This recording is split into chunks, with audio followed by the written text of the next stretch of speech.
লোকসভার ভোটের দিনক্ষণ ঘোষণা হয়নি এখনো, তবে তার আগেই রাজ্যে আসতে চলেছে কেন্দ্রীয় বাহিনী। মার্চের 1 তারিখ রাজ্যে আসছে 100 কোম্পানি বাহিনী। মার্চের 3 তারিখ আসার কথা কেন্দ্রীয় বাহিনীর ফুল বেঞ্চের। গোটা দেশের মধ্যে বঙ্গেই সবথেকে বেশি কেন্দ্রীয় বাহিনী আসবে বলে সূত্রের খবর। বঙ্গের ভোটে নিরাপত্তা দিতে 920 কোম্পানি কেন্দ্রীয় বাহিনী আসার কথা জানিয়েছিল নির্বাচন কমিশন, যা জম্মু কাশ্মীরে কর্তব্যরত কেন্দ্রীয় বাহিনীর থেকেও সংখ্যায় বেশি। মার্চের শুরুতেই রাজ্যে আসছে 150 কোম্পানি কেন্দ্রীয় বাহিনী। ভোটের সময় এই রাজ্যে আইন শৃঙ্খলা নিয়ে চিন্তিত নির্বাচন কমিশন। কোন রকম অপ্রীতিকর পরিস্থিতি এড়াতে বিশাল পরিমাণ কেন্দ্রীয় বাহিনী মোতায়েনের সিদ্ধান্ত নিয়েছে কমিশন। কমিশনের সিদ্ধান্তে পূর্ণ সমর্থন রয়েছে প্রদেশ কংগ্রেস সভাপতি অধীর চৌধুরীর। আজ থেকে প্রায় 1.5 মাস আগে আমি চিফ ইলেকশন কমিশনের সঙ্গে দেখা করে তাদের দিল্লিতে ইলেকশন কমিশনের ফুল টেবিলে আমি আমার প্রেজেন্টেশন দিয়েছিলাম। ব্লো বাই ব্লো আমি আমার তরফ থেকে কী হয় সব ব্যাখ্যা করেছিলাম এবং অনুরোধ করেছিলাম যেমনভাবে সাগরদিঘির উপনির্বাচনে আপনাদের অনুরোধ করার পর, দাবি করার পর আপনারা খোঁজ পাঠিয়েছিলেন, সেই একইভাবে শুধু মুর্শিদাবাদ নয়, সারা পশ্চিমবঙ্গে নির্বাচনের আগে আপনাদের খোঁজ পাঠানো দরকার। 3 তারিখ রাজ্যে আসবে কেন্দ্রীয় বাহিনীর ফুল বেঞ্চ।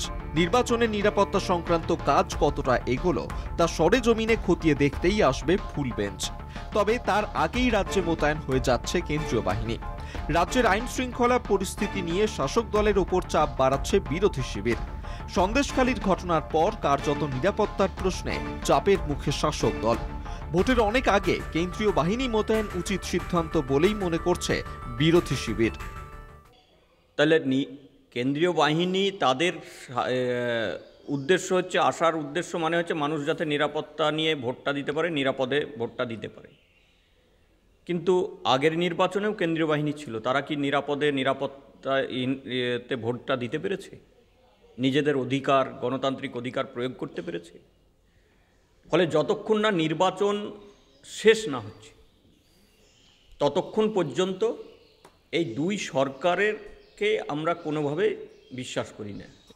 খুন মুক্ত নির্বাচন, ধান কাপড় ব্যতীত নির্বাচন, গণতন্ত্রকে স্তব্ধ করবার বিরুদ্ধে নির্বাচনের জন্য কেন্দ্রীয় বাহিনীর প্রয়োজন এবং যত তাড়াতাড়ি আসবে মানুষের মনোবল তত তাড়াতাড়ি তুঙ্গে উঠবে, এই আশা রাখি। কেন্দ্রীয় বাহিনী মোতায়েন নিয়ে কেন্দ্রীয় সরকারকে কটাক্ষ তৃণমূলের।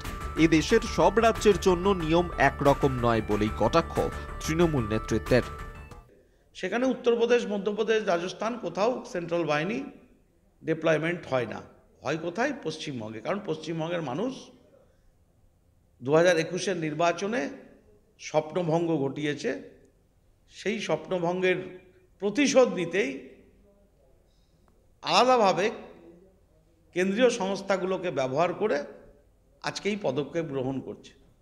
আমরা নিশ্চিত বাংলার মানুষ মামাটি মানুষের সঙ্গে, মমতা বন্দ্যোপাধ্যায়ের সঙ্গে, অভিষেক বন্দ্যোপাধ্যায়ের সঙ্গে আছে। রাজ্যের আইন শৃঙ্খলা পরিস্থিতি নিয়ে শাসক দলের ওপর বিরোধীদের চাপ বাড়ছে ক্রমশ। কারণে অকারণে রাষ্ট্রপতি শাসনের দাবিও নতুন নয়। এই পরিস্থিতিতে নির্বাচনের সময় শান্তি শৃঙ্খলা বজায় রাখতে কেন্দ্রীয় সরকার কোনো রকম ঝুঁকি নিতে চাইছে না বলেই মত ওয়াকিবহাল মহলের।